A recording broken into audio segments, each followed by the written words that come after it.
بسم اللہ الرحمن الرحیم۔ ابتدا ہے رب جلیل کے بابرکت نام سے جو بڑا مہربان نہایت رحم والا ہے۔ بنی اسرائیل اور اسرائیل کی تاریخ۔ حضرت ابراہیم علیہ السلام کے بڑے بیٹے حضرت اسماعیل علیہ السلام اور چھوٹے بیٹے حضرت اسحاق علیہ السلام تھے۔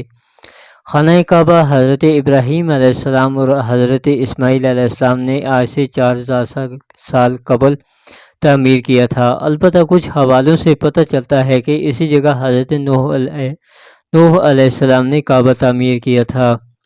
حضرت ابراہیم علیہ السلام نے فلسطین کے علاقہ بیت المقدس میں بھی عبادت گاہ بنائی۔ حضرت اسحاق علیہ السلام بھی وہاں عبادت کرتے رہے، مگر حج کے لیے وہ مکہ مکرمہ میں خانہ کعبہ ہی جاتے تھے۔ حضرت اسحاق علیہ السلام کے بڑے بیٹے حضرت یعقوب علیہ السلام تھے۔ اسرائیل حضرت یعقوب علیہ السلام کا لقب تھا۔ اسرائیل کے معنی ہیں عبداللہ یا خدا کا بندہ۔ بنی اسرائیل ان کے قبیلے کو کہا جاتا ہے۔ حضرت یعقوب علیہ السلام کے بیٹے حضرت یوسف علیہ السلام تھے جو مصر کے بادشاہ بنے۔ بنی اسرائیل میں پھر حضرت موسیٰ علیہ السلام مصر میں پیدا ہوئے۔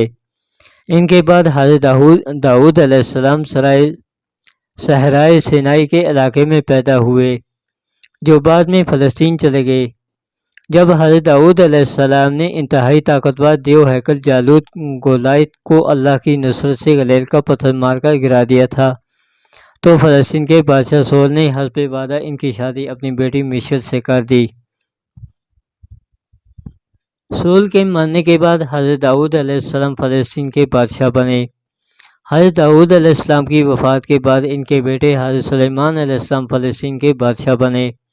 اللہ سبحانہ و تعالی نے ہوا، جن اور ہر قسم کے جانور حضرت سلیمان علیہ السلام کے تابع کر دیے تھے۔ قبل مسیح 961 سے قبل مسیح 922 کے دوران حضرت سلیمان علیہ السلام نے جنوں کی مدد سے مسجد اقصی اسی جگہ تعمیر کروائی جہاں حضرت ابراہیم علیہ السلام نے عبادت گاہ تعمیر کرائی تھی۔ 586 قبل مسیح میں یہ ریاست دو حصوں میں تقسیم ہو گئی۔ جنوبی علاقہ پر بابل کے لوگوں نے قبضہ کر کے عبادت گاہ مسمار کر دی اور بنی اسرائیل کو وہاں سے نکال کر اپنا غلام بنا لیا۔ اس کے 100 سال بعد بنی اسرائیل واپس آنے شروع ہوئے اور انہوں نے اپنی عبادت گاہ تعمیر کی، مگر اس جگہ نہیں جہاں حضرت سلیمان علیہ السلام نے عبادت گاہ بنوائی تھی۔ 333 قبل مسیح میں سکندر اعظم نے اسے یونان کی سلطنت میں شامل کر کے بنی اسرائیل کو وہاں سے نکال دیا۔ 165 قبل مسیح میں بنی اسرائیل نے بغاوت کر کے ایک یہودی سلطنت کی بنیاد رکھی۔ 100 سال بعد یہودی ریاست پر سلطنت روم کا قبضہ ہو گیا۔ 70 عیسوی میں یہودیوں نے بغاوت کی جسے شہنشاہ ٹائٹس نے کچل دیا اور یہودیوں کی عبادت گاہ مسمار کر کے انہیں وہاں سے نکال دیا۔ روم کے بادشاہ ہیدریان 118 تا 138 عیسوی نے یہودیوں کو شروع میں بیت المقدس آنے کی اجازت دی، لیکن بغاوت کرنے پر بیت المقدس کے شہر کو مکمل طور پر تباہ کر کے یہودیوں کو غلاموں کے طور پر بیچ کر شہر بدر کر دیا۔ ان کا واپس بیت المقدس آنا ممنوع قرار دے دیا۔ 624 عیسوی تک فلسطینیوں پر ایرانیوں کی حکومت رہی جنہوں نے یہودیوں کو عبادت کرنے کی کھلی چھٹی دے دی، مگر انہوں نے مسجد اقصی میں عبادت نہ کی۔ عرب عیسائیوں پر بہت ظلم کیے۔ اس کے بعد بازنطینی حکومت آئی جس نے 636 عیسوی میں مذہبی پیشوا کے کہنے پر بغیر جنگ کے حضرت عمر رضی اللہ تعالی عنہ کو محافظ اور امن کا پیغمبر قرار دے کر بیت المقدس ان کے حوالے کر دیا۔ حضرت عمر رضی اللہ تعالی عنہ نے مسجد اقصی کی تعمیر 639 عیسوی میں اس جگہ پر شروع کروائی جہاں پر اسے حضرت سلیمان علیہ السلام نے تعمیر کروایا تھا۔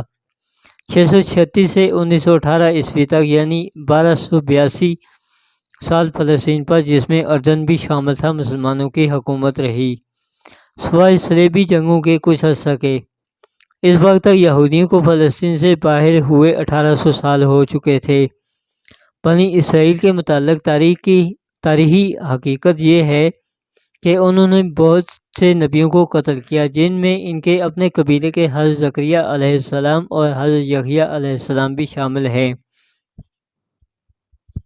حضرت عیسیٰ علیہ السلام بھی اسی قبیلے سے تھے، ان کو بھی قتل کرنا چاہا، مگر اللہ نے انہیں بچا لیا، ان کا کوئی ہم شکل قتل کر دیا گیا۔ خلق خدا کو بھی بنی اسرائیل بہت اذیت پہنچاتے رہے۔ وآخر دعوانا ان الحمد للہ رب العالمین۔